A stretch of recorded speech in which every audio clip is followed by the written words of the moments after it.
Bonjour, aujourd'hui une nouvelle vidéo, un nouveau logiciel pour faire un peu d'analyse de données. Donc le logiciel XLStat aujourd'hui, c'est un logiciel assez complet, convivial, compatible avec Excel et qui nous permet de faire beaucoup de choses, plusieurs analyses assez intéressantes. On peut faire de l'ACP, comme c'était avec la vidéo précédente, durant laquelle nous avons présenté une application ACP avec SPSS.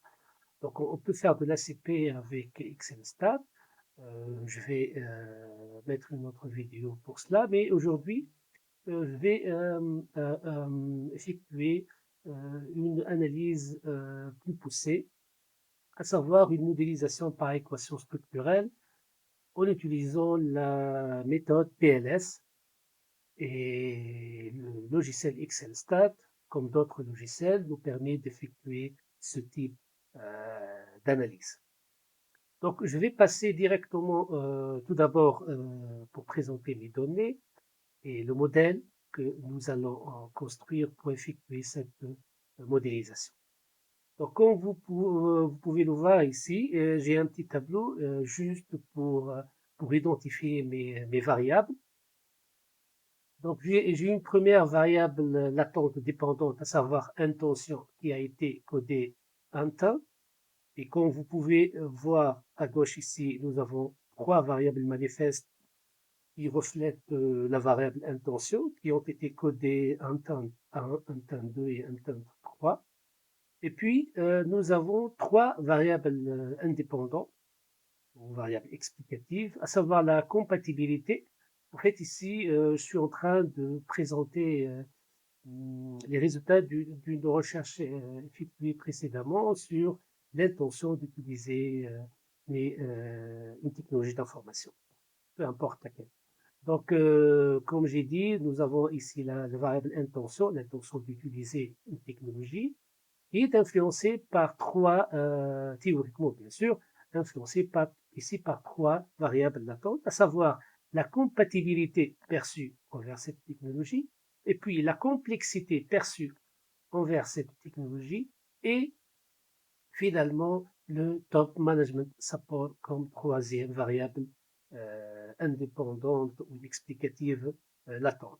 Et ces trois variables sont codées compatibles, complexes et top, et cette codification a été utilisée aussi pour les variables manifestes, et comme on peut le voir ici, toutes les variables latentes ont été mesurées chacune par trois variables manifestes. Bien entendu, ici, suite à cette enquête, nous avons pu collecter 70 réponses.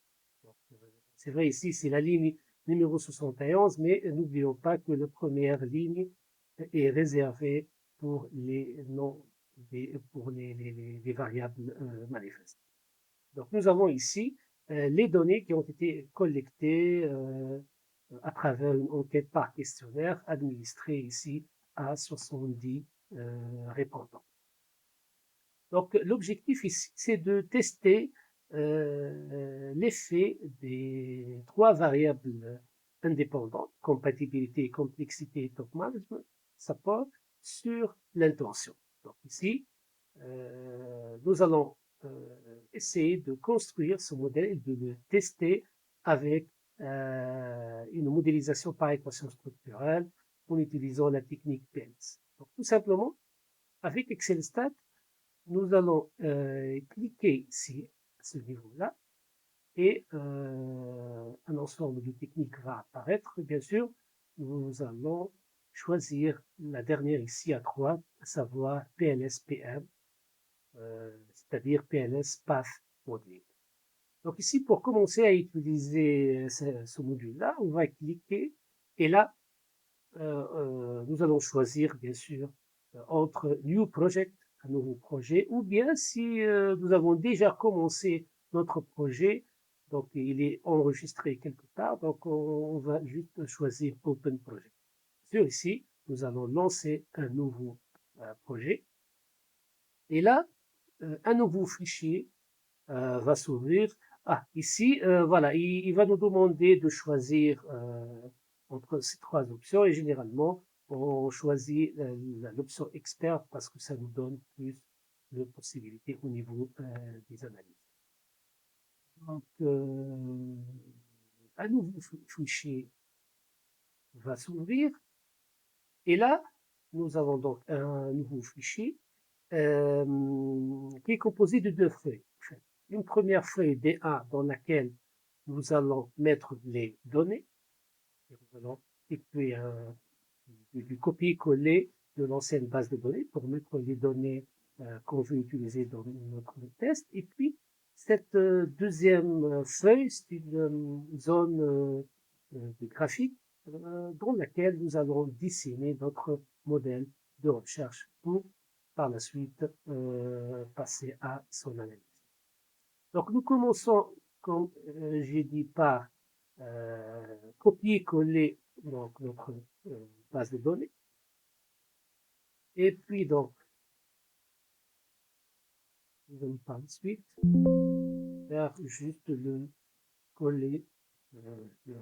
C'est donc copier et puis ici tout simplement coller donc pour donc, intégrer les données qu'on veut utiliser.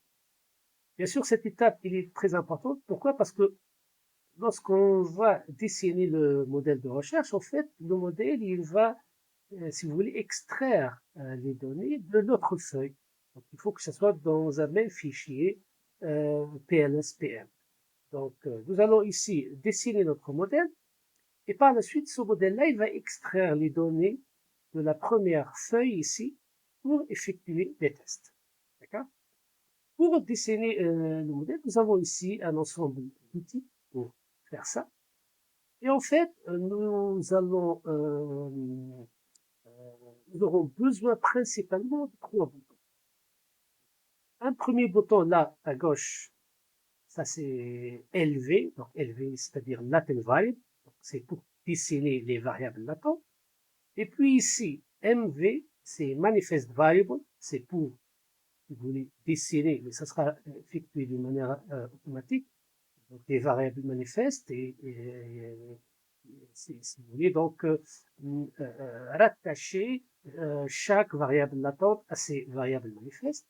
Et puis nous aurons besoin d'un autre bouton ici pour dessiner les flèches, c'est-à-dire les relations entre les variables latentes. Donc pour rappel, nous avons donc une variable dépendante et trois variables indépendantes. Qu'est-ce que je vais faire? Donc, au total, ça sera 4 variables latentes. Donc, qu'est-ce que je vais faire? Donc, je vais tout simplement cliquer une fois, et puis je clique ici une fois, et là, nous avons une première variable latente. Je vais répéter ça 3 fois pour dessiner les autres variables latentes.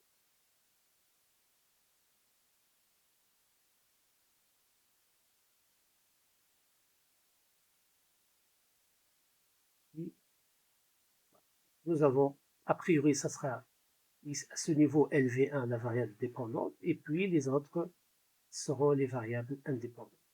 Par la suite, je vais nommer chaque variable latente et la faire lier avec ces variables manifestes. Je commence par la variable dépendante, à savoir intention. Donc, qu'est-ce que je vais faire? Tout simplement, je sélectionne la variable et puis je vais cliquer sur MV. Et là, je suis à nouveau dans notre feuille, là où il y a les données. Pourquoi?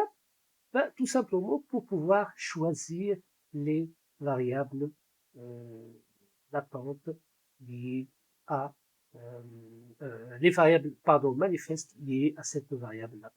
Donc tout d'abord, je vais nommer la variable et à ce niveau-là, comme vous voyez ici, name of the latent variable. Donc, je vais la nommer, c'est intention. Et puis je vais cliquer ici au-dessous de Manifest Variables, je vais cliquer ici pour sélectionner les variables manifestes en question. Donc, tout simplement, je vais cliquer tout d'abord sur la lettre A, je maintiens le bouton enfoncé et puis je vais faire glisser pour choisir les trois variables manifestes. Et là, on voit ici que ça a été sélectionné. Par la suite, je peux choisir la position de ces variables manifestes. Si vous voulez garder la position en haut, ou bien si vous voulez choisir ou changer la position à droite, à gauche, c'est comme vous. Donc, je vais choisir right, à droite, c'est-à-dire il va placer les variables manifestes à droite de la variable latente. Et puis, je vais cliquer sur OK. Bien entendu, ici, c'est une nouvelle fenêtre de vérification, si vous voulez. Hein. Donc, ici, 70 rows, c'est 70 lignes. Ici, 3 colonnes. Bien sûr, 70 lignes, c'est-à-dire 70 observations. Et puis, 3 colonnes, c'est tout à fait normal. Donc, nous avons ici 3 variables manifestes. C'est juste un moyen de vérification. Donc, je clique sur Continue. Et là, le logiciel va me dessiner automatiquement ces variables manifestes liées à la variable d'attente en question. Je vais faire donc la même chose pour les autres variables ici. Par éliminer la sélection précédente. Je vais nommer la variable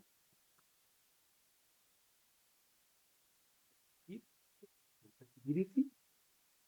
Puis je clique ici pour sélectionner les indicateurs ou bien les variables manifestes. Et là, je vais choisir l'affichage à gauche, c'est mieux. Et voilà, j'ai donc je peux donc changer ici la taille pour juste que l'affichage soit donc pour que ça soit plus clair, hein, laquelle la variable manifeste numéro 1, numéro 2, numéro 3. Donc c'est une zone graphique, je peux changer les dimensions. Passe à la troisième variable, ça sera complexe. Éliminer cette sélection, je choisis donc les variables, les colonnes en question. OK. Voilà. Et finalement, pour la dernière variable latente, donc management support.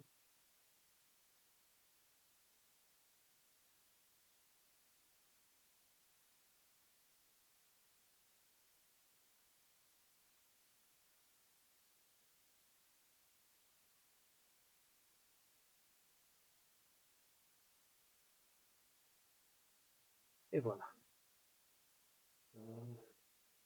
Ici, pour que ce soit clair.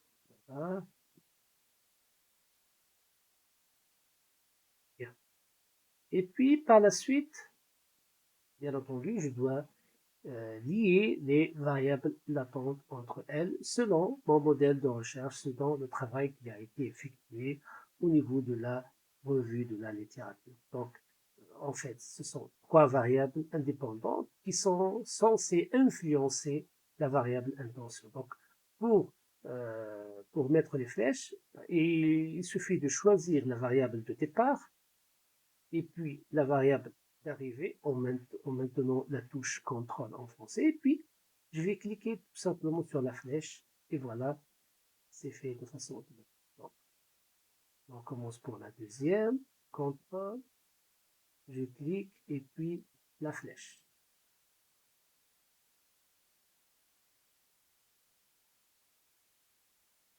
Voilà. Donc, nous avons ici notre modèle de recherche qui a été dessiné dans la zone graphique.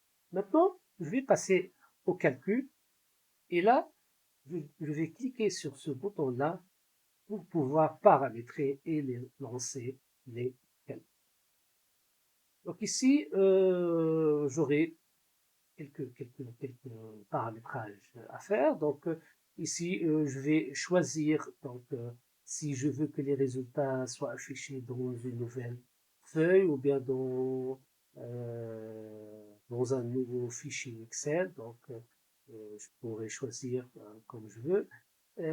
Ici, comment les variables manifestes vont être traitées. Donc, généralement, on choisit le traitement en tant que variable standardisée.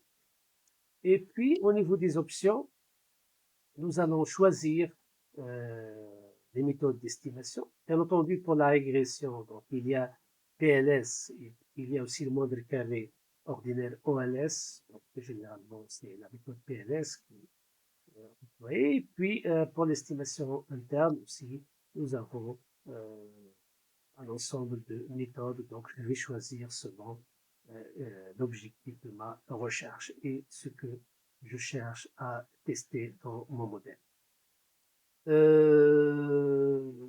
Aussi, on peut sélectionner le bootstrap si on veut procéder à un bootstrap.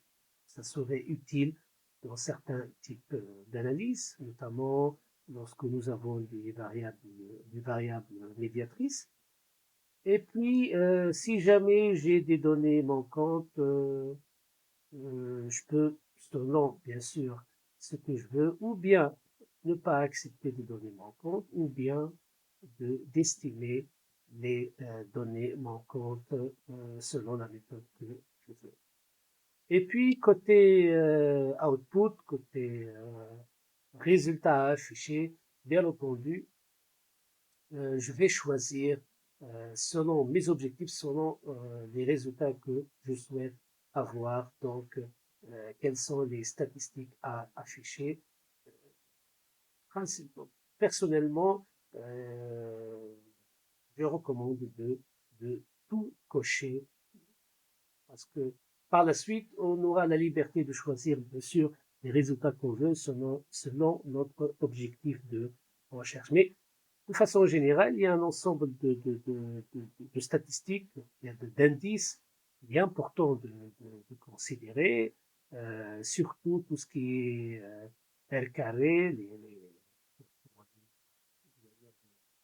évaluer la qualité du modèle, le modèle quality pour estimer pour calculer l'indice GOF, Goodness of Fit, que ce soit pour le modèle interne, inner model, ou bien le modèle structurel, ou bien le outer model, c'est-à-dire le modèle externe, ou bien le modèle de mesure. Donc, bref, beaucoup de statistiques, ou bien beaucoup de résultats qui seraient préférables de considérer dans cette analyse. Et puis, si jamais vous voulez afficher quelques graphiques, vous pouvez choisir ça dans ce dernier onglet. Puis, par la suite, tout simplement, nous allons cliquer sur OK. Et là, nous aurons tous les résultats, bien sûr. Tout d'abord, au niveau du graphique, les coefficients de régression vont être affichés. Et puis, nous aurons une nouvelle fenêtre PLSPM dans laquelle nous allons voir tous les résultats des analyses effectuées par cette méthode. Pour commencer, donc ici, il va nous donner s'il y a des observations manquantes. En fait, dans la ligne 33, il y a une donnée manquante. Donc, ça a été signalé. Et puis ici, nous avons les summary statistiques, quelques statistiques descriptives, le minimum, le maximum, la moyenne, donc un ensemble de statistiques descriptives. Et puis, je vais juste m'attarder sur les tableaux les plus importants. Donc ici, nous avons la prise de corrélation. Et puis ici, un tableau important la composite reliability, dans lequel nous avons la valeur de l'alpha de compact, chaque variable d'attente, la valeur du roux de Dillon-Goldstein, c'est plus fiable si vous voulez, hein, que l'alpha de compact pour tester, donc pour évaluer la fiabilité des variables considérées dans votre recherche. Et puis les valeurs propres ici. Par la suite, Nous avons aussi un tableau pour l'indice d'ajustement, Goodness of Fit Index, et un GOF. Donc, les valeurs de GOF ici. Et généralement, on s'intéresse à ces trois valeurs, relative, outer et inner model. So, outer model, c'est le GOF pour le modèle de mesure. Inner model, c'est l'indice GOF pour le modèle interne ou bien de structure. Relative, c'est l'indice de GOF, si vous voulez, pour le modèle de façon générale. Nous avons ici des valeurs assez élevées. Et puis, et ça dans les nouvelles versions du Excel Stat, nous avons plus d'indices d'ajustement, chose qui n'était pas possible avec les anciennes versions du logiciel Excel Stat. Donc c'est un plus parce que ça devient de plus en plus demandé dans les recherches qui utilisent la technique PS. Et puis nous avons ici les cross-loading, un outil pour vérifier un peu les aspects de validité, disons, discriminante. Et là, apparemment, il y a un petit problème de validité discriminante pour la variable complexité. Nous allons vérifier ça de plus près dans un autre tableau qui nous donne des valeurs plus significatives concernant la validité convergente et discriminante. Par la suite, nous avons ici un indice très important, le R carré. C'est un test qui va nous permettre d'évaluer plus ou moins la qualité prédictive de notre modèle. La valeur ici est de 0,638, une valeur acceptable. Ça veut dire que les variables explicatives retenues dans ce modèle expliquent plus que 63% de la variation de la variable à expliquer, à savoir intention. Donc, ça montre à quel point les trois variables explicatives, compatibilité, complexité, top management, à quel niveau ces trois variables sont capables d'expliquer les variations de la variable intention. Nous avons par la suite les valeurs des path coefficients, ou bien les valeurs de régression, donc relatifs à l'effet de chaque variable explicative son effet sur la variable intention, la variable à expliquer. Et nous avons ici, au niveau de cette colonne, le critical ratio, c'est pour évaluer la significativité de chaque coefficient. Et là, la valeur devrait être supérieure en valeur absolue à 1,96. Donc, il est clair que la variable complexité telle qu'elle est n'affecte pas, n'influence pas significativement la variable intention. D'une part, la valeur de coefficient de régression est très faible, et aussi au niveau du critical ratio, la valeur, elle est aussi très faible. Donc, il paraît ici que l'effet de la complexité n'est pas significatif sur l'intention. Mais bon, on ne peut pas conclure directement, définitivement ça. On doit vérifier aussi le caractère convergent et discriminant, principalement vis-à-vis de cette variable. Et là, cela peut être effectué à travers un tableau qui va être affiché vers la fin et qui nous renseigne, ou nous donne une idée sur la validité convergente et discriminante à travers ce qu'on appelle la variance moyenne extraite, ou bien en anglais average variance extracted. Donc, nous avons ici un tableau dans lequel nous avons tout d'abord la valeur de l'AVE, de l'average variance extracted de chaque variable latente. La valeur de l'AVE devrait être supérieure à 0,5. Et là, on voit très bien que pour la variable complexe, l'AVE est très faible. Donc, il y a un problème de validité convergente. Et peut-être c'est pour cette raison qu'au niveau du tableau des cross-loading, nous avons trouvé des scores factoriels très faibles pour les trois items ou bien variables manifestes censées mesurer la variable complexité. Ça pour la validité convergente. Pour la validité discriminante, eh ben, il suffit de comparer cette valeur à ces valeurs-là qui sont ce qu'on appelle les squared correlations ou bien les carrés de corrélation, donc entre chaque deux variables latentes. Donc ici, pour vérifier le caractère discriminant, la validité discriminante pour chaque variable latente, eh ben, on doit comparer l'AVE au carré de corrélation. Et comme vous pouvez le voir au niveau du titre, hein, c'est mis entre parenthèses, squared correlation doivent être inférieurs à l'AVE. Donc ici, on va vérifier si vraiment pour chaque variable latente, les carrés de corrélation avec les autres variables latentes sont inférieurs à la valeur de l'AVE. Et, entre parenthèses, si jamais ici il y a une valeur qui est supérieure à l'AVE, eh ben, il sera affiché automatiquement en gras. Donc, juste pour nous renseigner que, attention, il y a un problème de validité discriminante. Donc, ça va nous pousser, bien sûr, à revoir notre modèle, surtout au niveau de la variable complexité, peut-être revenir à la CP et voir quel est l'item a priori qui est responsable de ce problème. L'une des solutions serait d'éliminer un item et puis refaire le test et voir si la validité convergente et discriminante, les deux tests de validité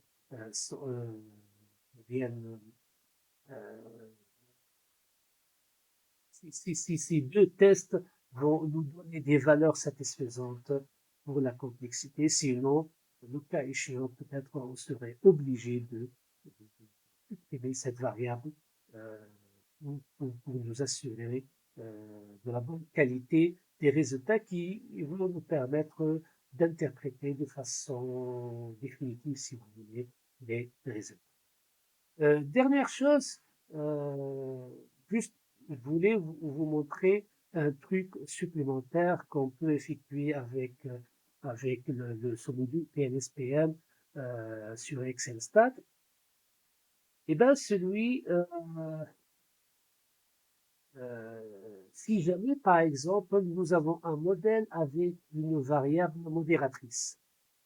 Par exemple, je vais supposer que la variable top management support est présentée dans la littérature comme étant une variable modératrice qui modère par exemple la relation entre complexité et intention. Qu'est-ce que je vais faire dans ce cas?